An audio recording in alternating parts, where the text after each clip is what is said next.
What's up, everyone? It's Adar coming at you with another episode of Startup Engineering Daily. Been a couple days, my bad on the delays, but let's hop right into it. So, our first story is kind of a deep story, and I'm not going to go too much into it, but I found an interesting tweet from Rune. But just for some background, Anthropic, which owns Claude, is doing a Super Bowl ad that is basically making fun of ChatGPT, especially how they say they're going to add ads to the platform. So, you'll be seeing advertisements within your chat, and they've been experimenting with that, and that's only if you don't pay. So they launched that. They're pretty good memes. They have like the What's the Difference by Dr. Dre as the song, and they show different scenarios where you have ChatGPT responding to you, and then it just throws an ad in the middle of nowhere. Pretty entertaining. So they do that, tons of drama, tons of excitement, and the Super Bowl is this weekend, so people are really going to be tapped into that.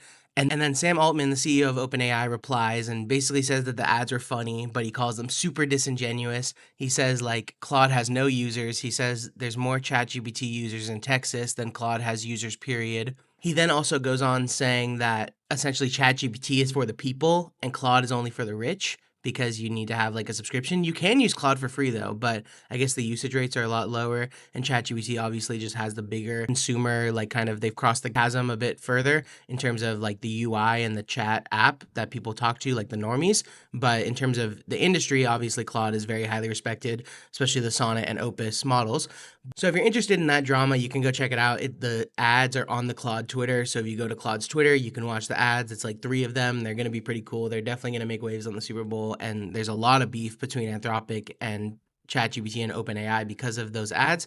But long story short, Rune, who works for OpenAI, posted this interesting chart that shows essentially that he says Anthropic has the same level of name recognition among Super Bowl viewers as literal fictional companies. So you can see here Amazon 82% favorable, which is interesting. I know a lot of people that hate Amazon. Tesla obviously having some negative favorability because of Elon. But then you can see here that Apex Logic, which I guess is not a real company, is about the same recognition as Anthropic, where it's like only 15% of people even know what Anthropic is and 8% of them are disfavorable. So pretty interesting, something to keep an eye out, and definitely the ads on the Super Bowl are going to be crazy. And the beef between the labs, it is what it is, At the end of the day, the consumers are just going to get lower costs as long as they keep competing. So it's better than them working together to have like a monopoly.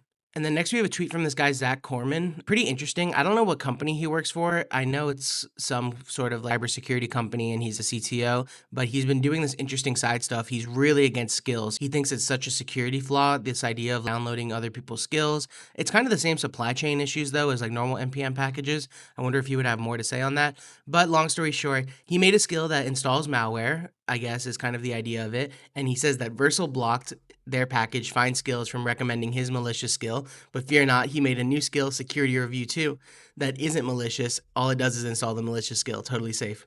And you can see here, all he prompts is how do I do a security review? It does Find Skills, and his first one, I'm not sure if it knows that this is him or not in his history of his Claude or whatever this is. Maybe it looks like open code, but you can see Security Review 2 here pops up. It asks him to install it, and if you install it, and you can see actually it pre-prompts to install the first one as well. So maybe that is Claude, or maybe open code has that feature as well. But you can see here, it is prompting him to install a malicious security package / skill. So that's interesting. I don't know what we're going to do here. Obviously, we're going to have vulnerability checks and prompt review, and that's why I think it's going to be more cloud-based, as it less like GitHub syncing. But even like NPM packages, I guess, don't update automatically. But I just feel like prompts and skills are eventually going to move into like real-time cloud domain as opposed to like the old school style GitHub repo that you just kind of pull from or update manually. Next, we just have an interesting tweet from Lee Robb. I like this kind of talk about meta engineering, and I feel like I have a really interesting take, but I feel like I'm totally correct. He's saying right now everyone is trying to learn how to use coding agents, which makes sense, but I expect soon that the meta will shift back to teaching engineering foundations. Have some interesting ideas here. I definitely want to see what his ideas are. The main takeaways that I'm taking from are definitely AI makes it so you can do best practices. Even if you're at a one-man super small team with a startup, you can write tons of tests now with AI, make sure everything's refined. You can make sure the mental model is clear. You can make sure the documentation is clear. But I think working on multiple projects is a huge smell in the age of AI. I fell for it hook, line, and sinker. I was definitely trying to do like 10 projects at once, just have my Claude code, a bunch of different Claude code tabs, ship a bunch of different things, and just hope that it works. But it's like building software is not just writing the initial code, checking the QA works, and shipping it, you know? It's really building like these living beings, especially live services are so maintainable. Someone has to be paid, someone has to be on call. We've talked about these in previous stories, but it's just so fascinating to me. Like, I really believe that like the traditional ideas that people figured out in the 2000s to 2010s in terms of building startups and like focusing on one company at a time and like, building a startup takes even more than one person's 100% focus, you know, like from the CEO. That's why you have to hire the team. I really feel like we're going to go back to that and kind of understand, or at least the people who aren't are just going to be building toy projects that nobody uses. People were doing that even before AI. But for me, I'm trying to build like startups that have serious impact and revenue and exits. And I really feel like the focus piece is going to be more integral than ever to making sure that those goals can be accomplished. And then too, on a similar point, we just have an interesting tweet from, I don't really like this. I like Gergely Oros. He used to work at Uber and he has a newsletter now about engineering, which I really like. But he says on TBPN that he's on a secret email list of agentic AI coders and they're starting to report trouble sleeping because agent swarms are like a vampire and they're napping during the day, just all this stuff.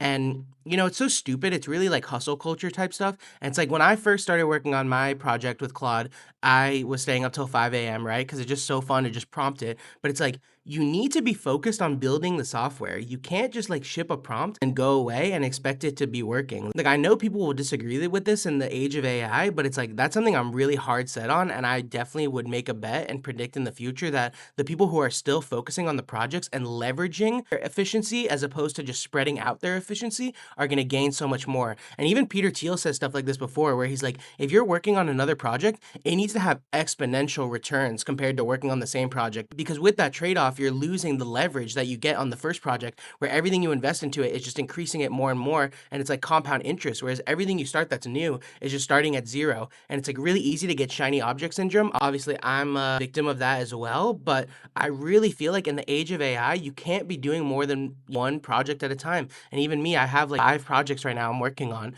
but it's just too much. You really need to focus and take advantage of the leverage and the efficiency and scale up as opposed to scaling out is very important for building software that's gonna, you know, touch hundreds of millions of people and be a real startup company. And here we have one more tweet that's kind of similar to the ideas we've been talking about this episode, but I just find it so fascinating and a lot of people are coming to the same ideas, which is Alex Rampell. Not sure what company he works for. I guess he was one of the co-founders of Affirm. So, and he's a general partner at Andreessen Horowitz. So he's definitely valid in the industry. And he says anyone who's written software knows that the last 5% can take 95% of the time. Edge cases, conflicts, weird environments, you name it. And for many areas of work, 95% right is still 100% wrong. I love that sentence. He says AI is a remarkable tool and a huge productivity gain. Laws of physics still apply. And then there's some interesting stuff here.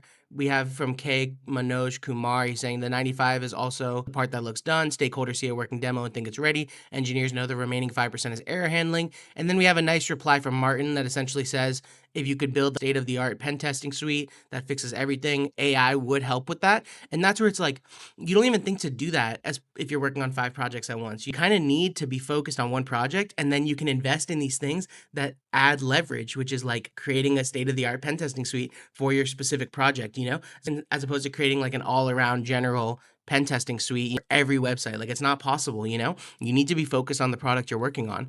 And there are some replies to this tweet as well that say like, you know, these percentages mean nothing, 95%, 100%. What does it actually mean? But there is a huge piece of this that experienced engineers understand, which is like, even though a product looks ready from the happy path, it's not ready for production with millions of users. That's just how it is, you know? And you can have these scalable systems. You can have AWS Autoscale, for example, was kind of the go-to back in the day. But it's like, those things still have latency and nuances that you need to understand to make sure that you actually have a sustainable product. And you can't just do 20 projects at once with Claude and OpenClaw, in my opinion. So it'll be interesting to see where the industry is going, but I'm really bullish on the idea of people focusing on one product, similar to how it was pre-AI, but now taking advantage of the efficiency gains to leverage that into the one product, as opposed to scoping it out and just being stuck on 50 projects that never launch, which people were doing before AI. So don't forget that as well. There's a lot of people that were LARPing on startups before AI as well. And we got to be careful not to become those people in the post-AI age as well. This kind of stuff interests you and you want to talk with some like-minded people, join the Audinato Discord in the description. Thanks.